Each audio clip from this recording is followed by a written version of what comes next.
Good morning, metalheads of the internet, and welcome to a new episode of the Metal Meltdown. And today we are looking at the latest studio album from Xibalba entitled Años and Infierno. Willing to bet I probably got that wrong, but hey, cut me some fucking slack. I took French in high school. Xibalba is hardly the first band to bridge the gaps between hardcore and death metal, but they are the first to do it in the way that they are doing it, or at the very least the most prominent and effective. Big, burly, straightforward, brutal death metal riffs, slow churning grooves with hardcore attitude and poison, fat breakdowns, harsh beats, bilingual lyrics that celebrate Latin and Mexican culture and history. In some fashion, their death metal, extreme metal, smorgasbordian approach is not too dissimilar from that of a band like Gatecreeper, with Xibalba, I would say, more specifically narrowing down on influences from the likes of Suffocation, Despised Icon, and Sepultura. They have in the past also implemented some slower, more melancholic, almost doom metal-like passages into their records, particularly on their last studio album, Tierra y Libertad, but I've always felt that it was somewhat unnecessary, as it often brought Xibalba's records to a screeching lethargic halt. The contrast between the hyper-punishing hardcore death metal and the slower, moodier passages is just too sudden and too jarring to work in context of these records. For these reasons, as much as I appreciate Xibalba, I was admittedly a little concerned going into this record.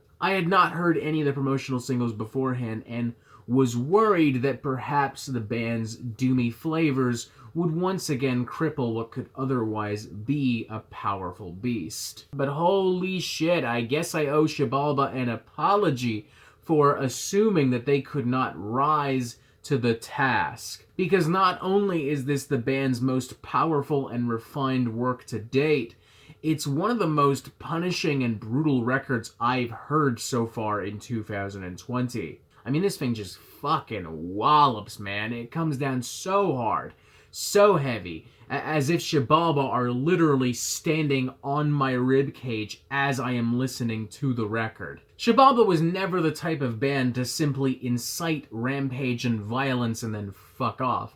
There has always been a lot more intelligence and processing to their music than one would assume, but that being said, this particular record definitely feels the most refined and the most articulated of all their releases. The songs are a lot shorter. There are no intros, there are no outros, there are no interludes. There's no filler material here whatsoever, or any material that exists purely to hype up the record and make it seem larger than it actually is. Xibalba feel more focused and determined on this record than they have on any other record they've put out in the past, as if they are literally on some kind of hellish mission throughout this record, and it makes everything feel immediately and inherently so powerful, so striking, so provocative. And this is before we even really begin to get into how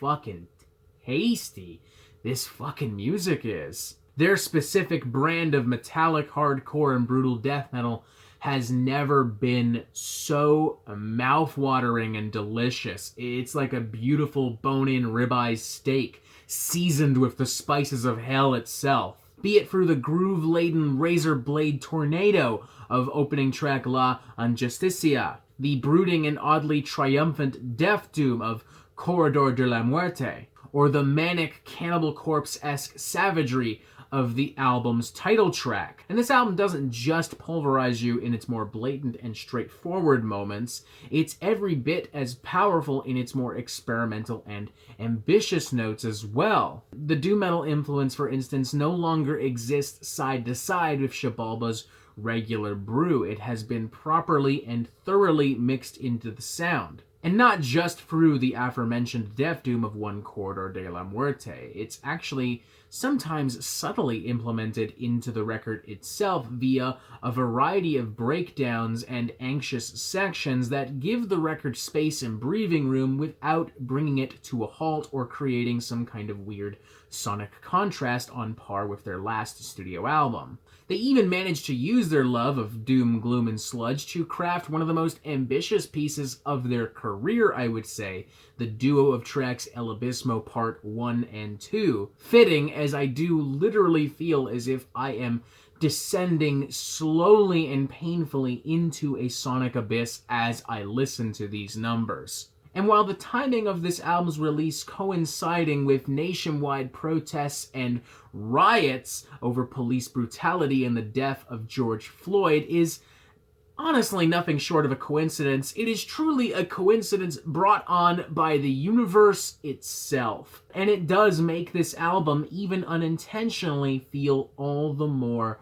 powerful right now. Take for instance this passage from Santa Muerte. Hear the cries of pain in the river of blood, see them soak in pain.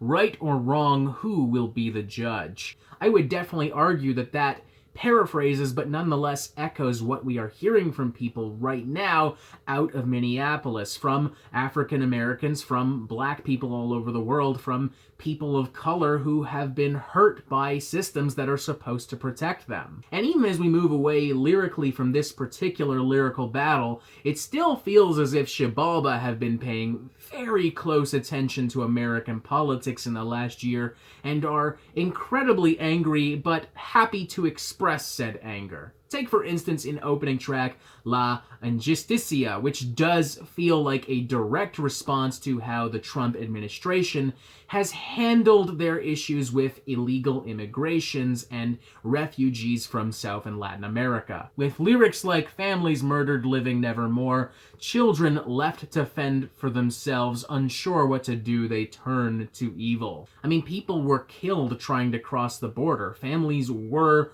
murdered, and the United States took those kids and threw them in cages and left them to rot in their own piss and shit and filth. This isn't just extreme metal within inches of its sonic limit. This is extreme metal fueled by the extremity of modern society, reflecting the extremity felt in modern society. And as such, isn't just one of the best death metal or extreme metal records of the year, it's one of the most important. I'm honestly going to give this a 4.5 out of 5, as I'm kind of in love with this record. I mean, we've had a slew of very heavy, politically charged records from the likes of Worm and Antichrist Demoncore already, but none of them have quite reached this level of hellfire and anger. Somewhat true to its title, it captures the last few years of political and social hell and unleashes it at probably one of the most important times in modern history, as half the world is on fire and the other half is in quarantine, but we're all pissed. We're all anxious. We're all fucking angry. These are truly dystopian Orwellian times, people. I would argue at this point a social apocalypse, as the society and lifestyle we have known for so many years has virtually evaporated, and we will never see it return, at least not in the form that we are accustomed to. And Xibalba so perfectly, even if somewhat accidentally, capture that so brilliantly, so effectively, so exhilaratingly. Is that a word? Musically, this is Xibalba's sharpest and most intelligent record. Emotionally, it is their most inspired and poignant record. And politically, it is their most striking and provocative record. And while I would hesitate to call this my current favorite for Album of the Year, I could very well picture this being in my top 5 or 10 at the end of the year. 4.5 out of 5, what more can I fucking say? If I haven't convinced you by now to check this out, you're just fucking lost, man. And that is it for the Metal Meltdown. I'm not an expert, nor do I claim to be, so what do you think? Do you like this record? Do you not like this record? And what do you want to hear from me next? Thank you for watching. Make sure you press subscribe so you get updates on the Metal Meltdown fucking immediately. Stay safe out there, and as always, you have yourself a fantastic fucking day.